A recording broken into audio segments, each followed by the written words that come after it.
Hello, everybody, and welcome to Tarzan Bonanno. I'm Tarzan Bonanno, and with me today is Dustin.He from Holy Smoke Cigars, Catholicism, and Conversation. This is the second person I have done an episode or two with that isn't Ted. So if you're interested in seeing more variety, consider joining me on Locals, and like and subscribe to this video. Link for Locals is in the description at the end of this video. Final housekeeping announcement is don't forget Dustin's sponsor, Havana Palace, on Huron Church Road in Windsor, Ontario. For the best service and the finest cigars, go see Caesar and Eli. They treat all their customers like family. If you'd be so kind to go to the facebook.com/Havana Palace and give that page a like, he would greatly appreciate it. I know I liked it, and I would appreciate it too, even though he didn't ask me to say this. I thought it was funny. How you doing, Dustin? I'm doing great, brother. Thank you so much for having me on. This is a real pleasure. Absolutely. I've been watching your videos for a while now, and then I met you in July at the Creator Conference in Steubenville, Ohio. What have you been up to since then? Since then, I've been actually doing more episodes. The conference really inspired me to, put the fire under my butt a little bit and make some new connections. I've got obviously a chat group with yourself and the other guys from the conference, which is awesome. I love staying in touch every day and bouncing ideas off each other, getting feedback. So it's really inspired me just to do more on the channel, be active. And also, I've got some new merch out. So if anybody wants to check that out, you can go to www.catholictothemax.com/holy smokes. And I've got tumblers, I've got coffee mugs, I've got t-shirts, hoodies, decals, you name it. So if you want to check that out, and at the checkout, if you punch in the promo code SMOKES, SMOKES, you get 10% off your order. So that's a new development. John Rice from Catholic to the Max helped me out with that. So I'm very grateful and humbled at that opportunity. Yeah, that's super awesome. I got to talk to him in the basement of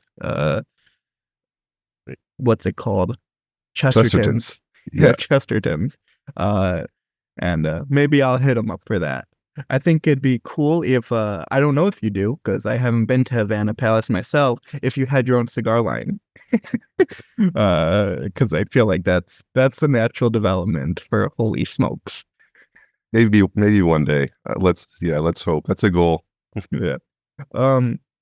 So anyways, we decided that we were going to talk about conversions, since neither you or I are born and raised Catholic. Correct? Yeah, that's correct. I am a convert.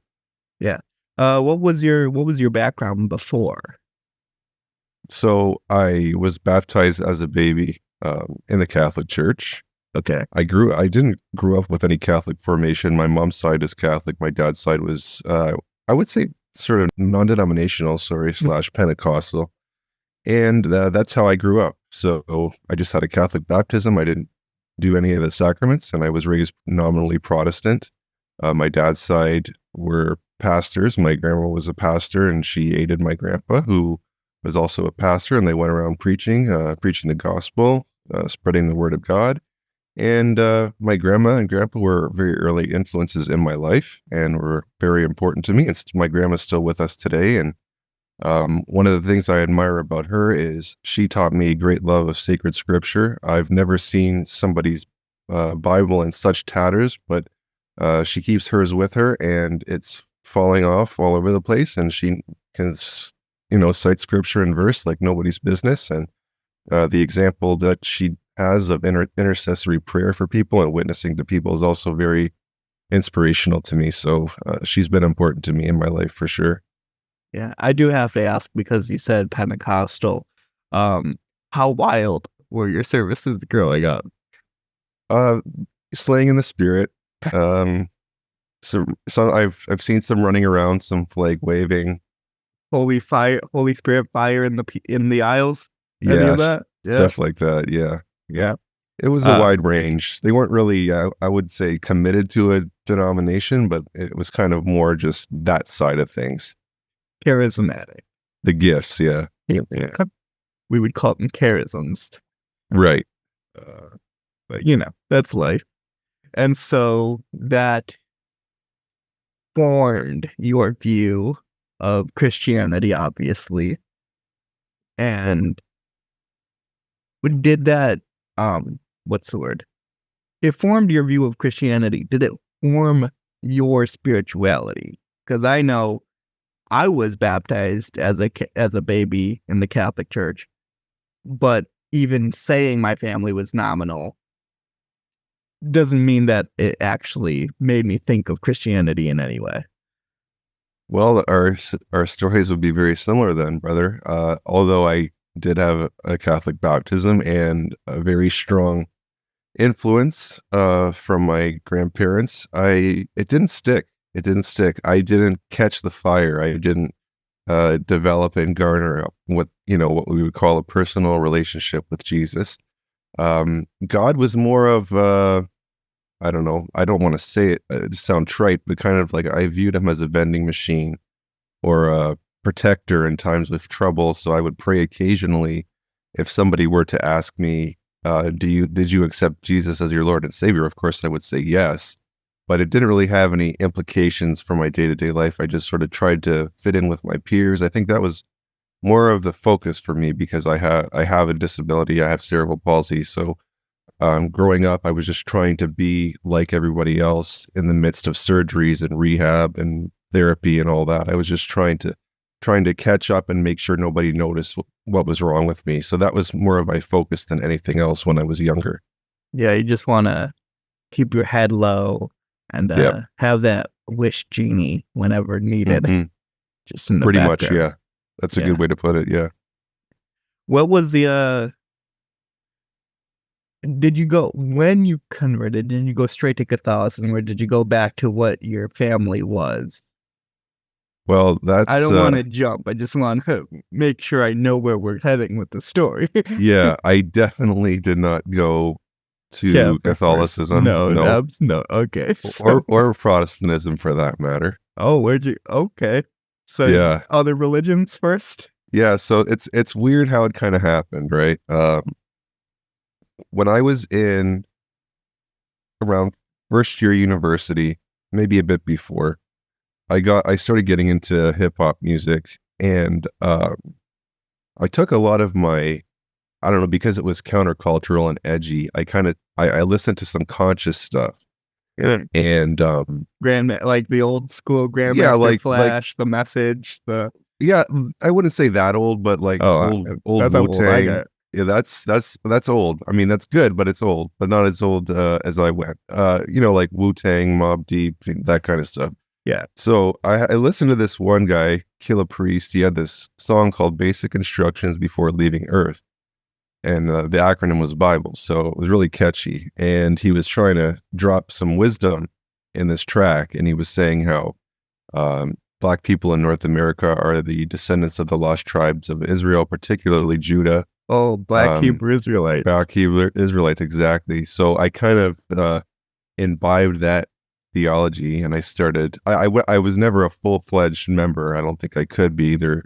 I'm white, first of all, and number two, there are no groups around here that I'm aware of. But if you're white, you ain't part of them. You're the cursed seed of Edom. So I what became most important to me was not sharing the good news of Christ, because at this point I had accepted the view that Christianity was the white man's religion and the Trinity is an invention of the Catholic Church and Constantine, and that whole thing. So rolling my eyes, yeah. Yeah. So like the main goal for me was to educate people on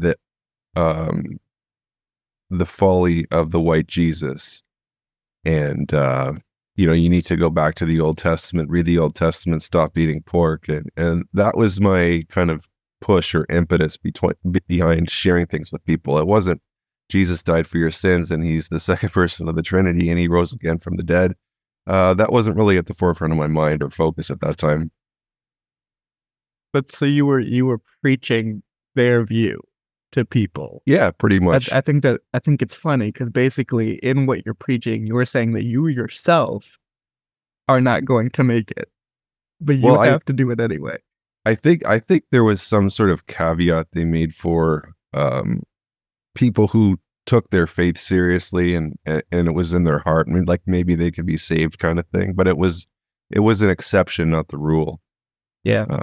So yeah, I kind of felt in a Gnostic sense, I felt like I had this special knowledge and some secret that's what knowledge. it means. Yeah, exactly. So yeah, I tried to preach that to family, to friends, to anybody who would listen. And your family's over here like, why did we send him off to university with that? Yeah. Why did we allow him to Look what happened. university system? Yes, sir. So that started in university and you were just gung-ho about it. I'm sure that you created rifts because of this. Yeah, I did. Being zealous about something can easily do that, especially if you're in this area. Yeah, for sure. It wasn't as bad as the rift that was about to occur, though. Oh. That was the beginning. Okay. Yeah, that's just getting started. Okay. Yeah, so man, what a wild ride. I mean, when I tell this to people, they almost can't believe it. It sounds unbelievable, but we'll see. We'll see how well I believe it or not. Well, yeah, let's test it out. Okay.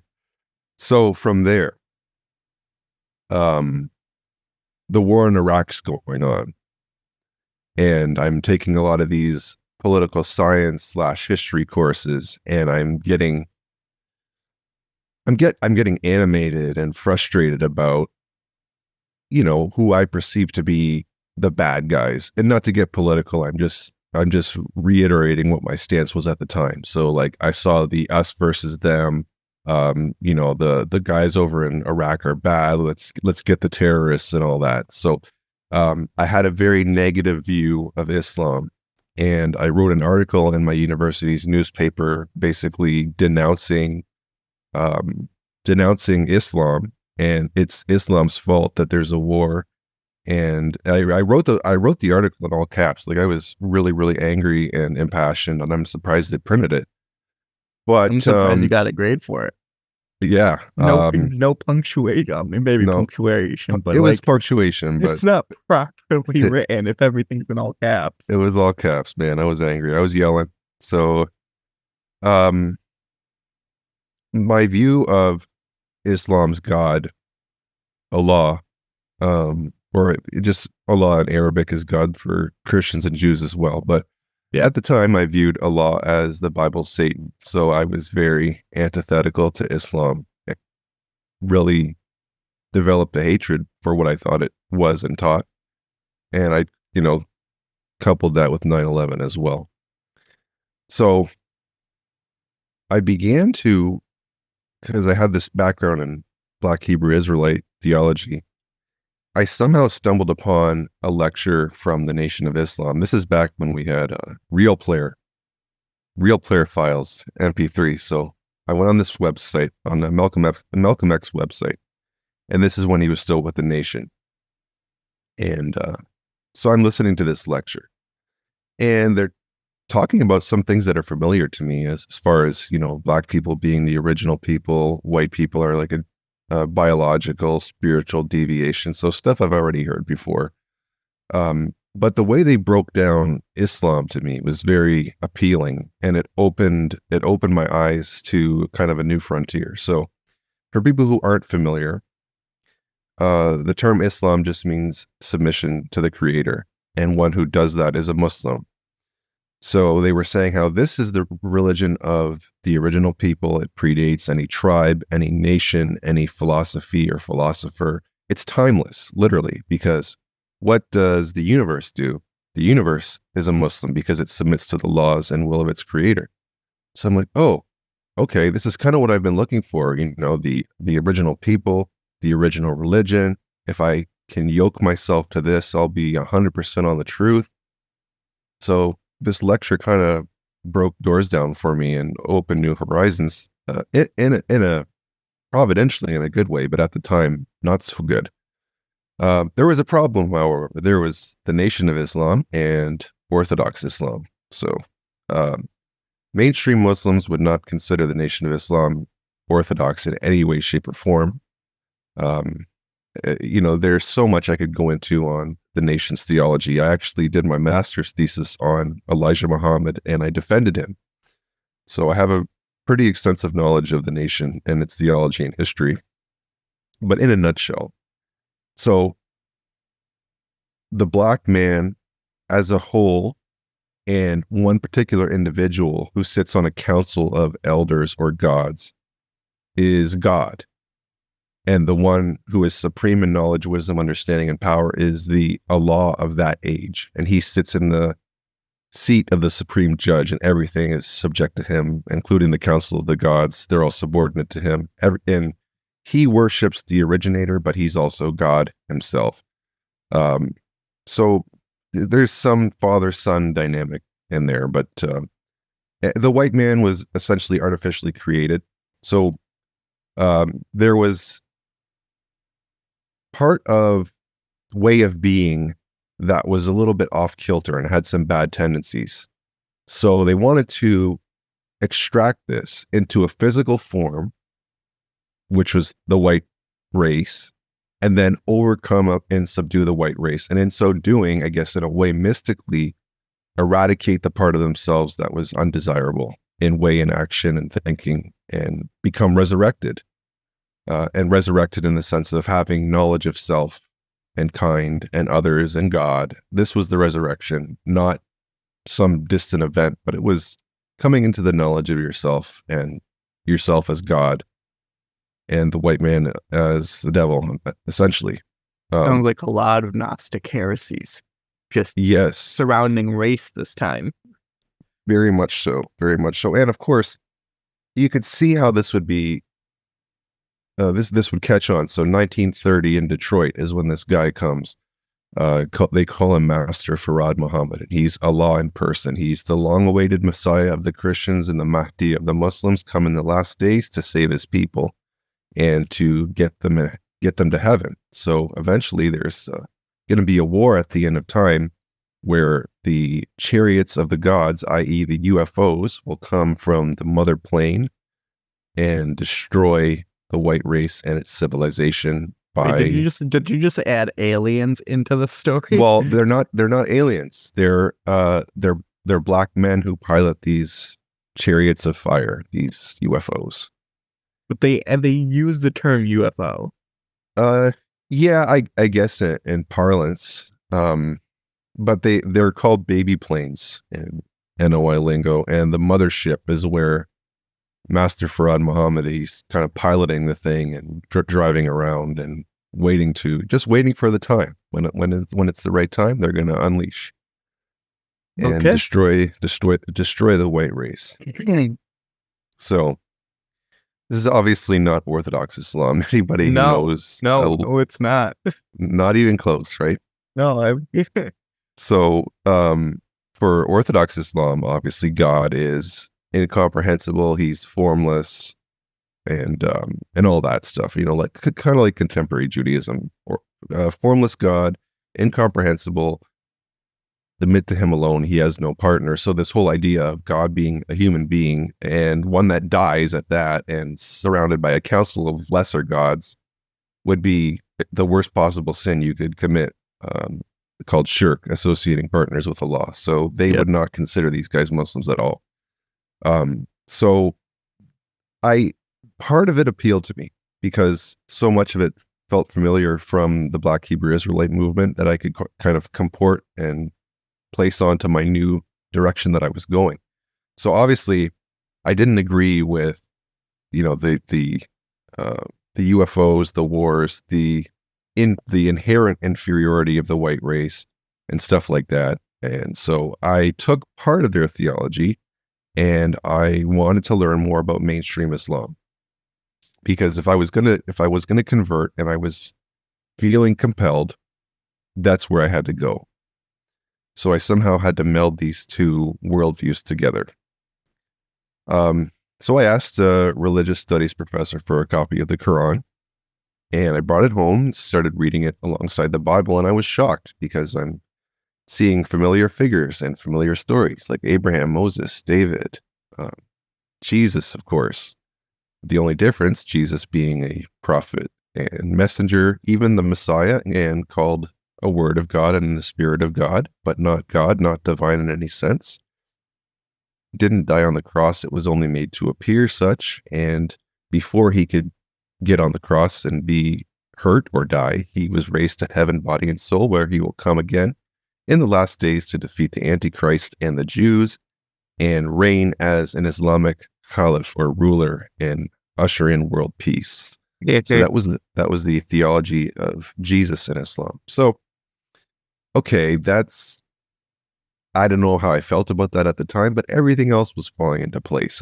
I just see the religion. I see Islam in the Bible. I see people praying on their face. I see people fasting. I see people doing pilgrimages. All these things that the ancient, right? Yes, The five pillars, the universality, all that. So I linked up with a convert on campus. He was of Romanian descent. He was ex-Eastern Orthodox or Catholic, I can't remember. He's now world famous, and I think he lives in the UAE or Dubai or something, but he's a world famous Islamic speaker and author. And at the time, he was just a humble convert. So, hey, here's somebody who looks like me, who I can relate to, that's not Arab. So we start connecting, and he starts explaining Islam to me more and more. And I'm like, wow, this makes total sense. The only thing I wasn't quite sure of was the Jesus issue, because at that point I still, wore a cross around my neck, and I'm like, there's no way I can deny the crucifixion. Like, that's just historical fact. But I heard some of these alternative theories, like the swoon theory or the substitution theory, where the likeness of Jesus was placed on Judas, and Judas was crucified instead of Jesus, and Jesus went to heaven. So I just kind of surmised that by law of averages, if I agree with 99% of what Islam says, they have to be right about Jesus too. It just has to follow. So I kind of swept what I really believed about Jesus under the rug and forced myself to adapt these new positions so that I could embrace the religion. And that's what I did. So 2006, I took the Shahada, which is the Islamic testimony of faith that there is no God but the one God, Allah, and Muhammad is his prophet. And I became Muslim just like that. And that was, I remember my first prayer. The two white converts were teaching me how to pray. And I was wearing my gold cross that my parents had gotten me, and they said, "Oh no, you can't wear that." And I'm thinking to myself, oh man, they're going to be crushed, when they find out this is going to be bad. So I took off my cross. I did the wudu, the purification washings before prayer. And I was instructed how to recite the Quran in Arabic, the relevant portions that I needed to complete the prayer. And that was on the university campus as well. We had a little Islamic prayer center that we had on campus there. That was it. My life was going to change dramatically. And so if you want to interject a little bit there, I'm just going to light my cigar. I'm going to mute myself for 1 second. Yeah, fair enough. No, it's funny how similar, at least it feels like it, your story is from mine. I never became or even got to that point of saying the Shahada, but a lot of that's part of the same waves. So I think it was funny. That's why I'm over here nodding and not really adding much in that moment, because I'm like, this is very similar, and I just think that's absolutely hysterical. But now basically you are now Muslim in the story. You got a little further than I did, just a little bit further. Yeah, I noticed, you were nodding and not really asking me to explain things. So I should for the audience, but like I'm over here like, should I grab my Quran out of my heresy box? Yeah, you already know. So I didn't know you were on a similar journey. I just took it farther. I had no idea. That's really cool. Yeah. So we have that in common, which I had no idea. Yeah. So I went home. The first person I told was my mom. And she cried, obviously. As she would. And she said, wait till your dad finds out. And that's, to this day, I'm 41, but I still have a healthy fear and respect for my dad. And when I was, 20, even more so, I was still living at home. So, yeah, I was afraid to tell my dad. It's And the way that the line was spoken, at least in your deliverance of the line, it sounds like there's going to be a belt involved in his arrival home. Wait till he finds out. yeah, I don't think there was no belt, just but tears. there was tears and yelling, and you, what would you, if that was my kid, like, you're betraying the religion of your forefathers, you're denying Christ. And of course, this is what the Quran says. Something to the effect of, when you become Muslim, the polytheists make the argument that, oh, you're just following the religion of your fathers, as if that's like sufficient enough to be the truth because your ancestors did it. So, Yeah. I mean, that sounded familiar, but I knew he was going to say that. But still, man, like, it's my dad, like, that really hurt. Yeah, I mean, I pray for my kids. My son will be born in a couple of weeks, my first. So obviously, but like, I pray that they will understand and be able to defend the Catholic faith, because that would be one of my biggest fears, is that my child goes down a similar journey to mine, but then ends up in that and does not come back. Yeah, that's terrifying. That's a terrifying prospect. I have three daughters, and I try as best I can to kind of drill the faith into them now. And when they get a little bit older and they start encountering people of other faiths, I think providentially, maybe one of the reasons God allowed me to go through the things that I did is to so that you equip can me defend it exactly against. Yeah. So I think very much that when I'm on your channel sharing my testimony, there are other things I'll share. You'll be like, oh, yes. Fantastic. I can't wait for that. But so now you've told your dad, and he gives you that reasoning. Yep. Okay.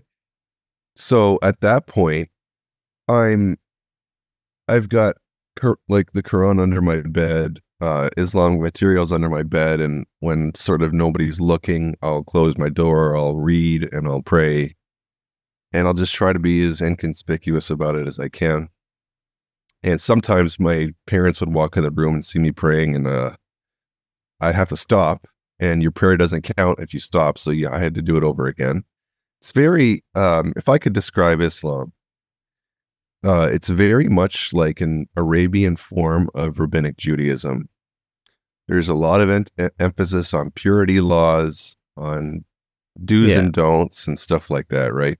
I mean, they believe in Jesus, but a lot of their practices are taken from the ancient parts of Christianity and Judaism without really much of the belief of Christianity specifically. It just feels like they say they believe from Abraham to Jesus, but it's like, that's where it cuts off. Not any of his real teachings. Right. And that's the ironic thing, is they call Islam the religion of Abraham. But then if you look at the religion of Abraham, and they miss this, and in discussions with Muslim, I will bring this up. Okay, you guys say you follow the way of Abraham, but what was Abraham's religion? I said, do you know who comes to him? The high priest Melchizedek. He burned a slice of bread and wine. And that's part and parcel of the religion of Abraham, is that sacrifice and the Melchizedek priesthood. They don't have a priesthood. The priesthood is antipathy for them. So they say that, but I don't think they realize the implications of that. They say Allah revealed the Torah and a gospel, but again, I don't think they realize the ramifications of that, because they don't say in the Quran that the scriptures themselves are corrupted. That's something that Muslim apologists say. So if you're to follow things to their logical conclusion, if you believe in the Torah and the gospel, it obviously contains things that are non-compatible with Islamic theology and the Quran and Hadith. So you basically have to pick one or the other. You can't be both. Yeah, that's why now, after having left that that step of life. My favorite verse in the Quran is 547. Let those who I used to remember it by heart, but it's basically like, let those who've had Allah reveal to them what they have, follow what Allah has revealed to them, and therefore, if you do not follow that law, what they have been told, you are defiantly disobedient. And I'm like, okay, so if he's revealed this way, and you're not letting us, or you're not also following that, you're being defiantly disobedient to Allah, who told us to do that, and you're not doing that. Yeah, let the people of the book judge between the scriptures that were given to them, something to that effect, right? Yeah. Let the people of the book judge by what Allah has revealed unto them. Therein, whoever does not follow this law is defiantly disobedient and evildoers. That's the full verse. There you go. I guess I remember it. Muscle memory. Yeah, you just had to say people of the book, and then I had the whole thing. Yeah, right. But it's funny though. Islam assumes that Christians are basically sola scriptura. We're not people of the book. We're people of the word, and the word was made flesh. We're people of a person. But I love that it's the Jews and the Christians when we're referring to the people of the book. So it's like, okay, but our book says, like, for instance, our book says Isaac, but you've superimposed Ishmael over Isaac. Yeah, exactly. Where do you? So, yeah, that was 2006. And it was weird too, because I had to adjust at work. Now, I was working at a call center at the time, and I needed special time out to go wash up and pray, and I used my prayer rug or whatever. So work was an adjustment as well. And I was also trying to teach myself how to recite in Arabic at the same time. So I had some challenges. But as far as my home life went, my parents, especially my dad, said, if you are to live under my roof, you have to attend church with us every Sunday. So I said, okay, I don't really have a choice. So I go to church with them, and it was a bad experience for me because I would hear about the divinity of Jesus and the sacrifice on the cross, and I would just kind of be like, oh, that's blasphemy, that's heresy. You were speaking under your breath? The entire time? Yeah. I did not participate. I sat there with my arms crossed, and I wanted nothing to do with it, really. You sit down during the worship music? It's like, it was just, not. If I stand up, I'm indirectly participating, even if I don't raise my hands or use my voice. So I can't tell Allah that I approve of this. So I just had to. It was torture for me at the time. But then something started to happen. This was 2008 now. The Nation of Islam came back on my radar in the form of a certain scholar who got his PhD at the University of Michigan and had a very interesting thesis. His thesis was, much like the anthropomorphic theophanies in the Hebrew Bible, Allah also appeared to Muhammad in a similar fashion. In the early days of Orthodox Islam, there were particular traditions that attested to this.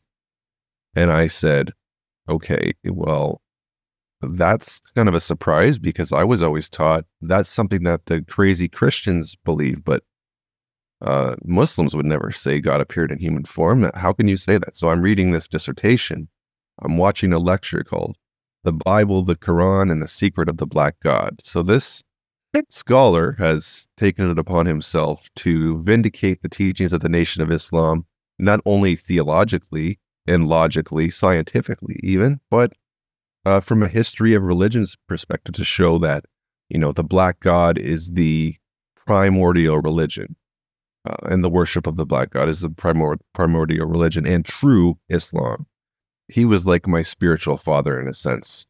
I would talk to him all the time. I would text him because I was so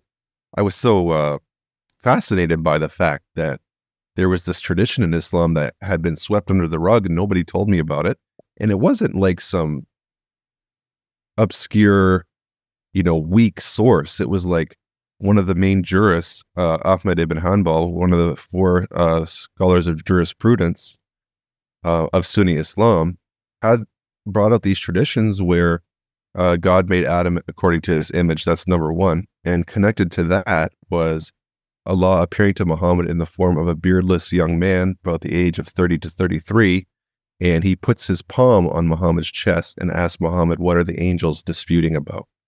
So they took Jesus' beard off. That's what they. Yeah, well, just it's funny you say that, because that's the segue, right? So now I'm starting to fall in love with the Old Testament, because the Old Testament is where we find this type of theophany narrative. And I said, wow, this is really cool. I could find Islam in the Old Testament even more. And I'm starting to read the Bible again, but not really the New Testament, more so the prophets, the Psalms, the law, stuff like that, and melding it with Islam. But I have more of appreciation for it now, for this reason, for the theophanies, and God making Adam in his image as well. So I started to now, I wouldn't say preach this, but tell Muslims who were close to me about this stuff. And again, what are you talking about? This is heresy. Go see such and such scholar, or talk to this imam, and he'll set you straight. But I couldn't get this out of my head, because the sources that that the scholars cited were airtight. They were airtight. They were just there. You couldn't just wish them away. So I was really, just like I was firm on the Black Jesus idea and sort of talking to people about that. Now I'm pushing this idea that God appeared in human form to Muhammad, just like the prophets in the Hebrew Bible and the scriptures. So that was my new mission. So I meet this friend of this scholar on MySpace. We get introduced, and I meet him on MySpace. Mm-hmm. Yeah, this is 2009. So I'm looking at his profile. He's got a picture of Elijah Muhammad and some posts and a background of horsemen riding, holding up the flag with the Shahada on it. So I'm like, oh, this is interesting. Okay. I read some of his posts, and he's talking about the Bible and Christianity, which I found quite interesting. So I message him, and we start talking, and I found out that he's, I don't know if a disciple of the scholar would be the correct terminology, but he kind of sat at his feet and learned. And so I saw, oh, we have something in common. We have, a common teacher. And now we can speak about things that people would, shun us for, such as God in human form in Islam, and tie it to the Bible and how awesome this is. So we would talk about that endlessly. Text, phone conversations, MySpace. It was quite cool to have somebody else who I could confide in, because I felt pretty alone, as you might imagine somebody in my position would be. You're just being inundated with new knowledge, and so you need to be able to have an outlet to somebody who knows more. Yeah, I get that. Yeah, exactly. And he didn't subscribe fully to every tenet of the nation either. So I came to understand, and this is what a bomb that he dropped on me was: the man who appeared to Muhammad was the Christ. He is the Christ. Well, we're going to leave off there for now. Come back next week for the second part of my conversation with Dustin from Holy Smokes.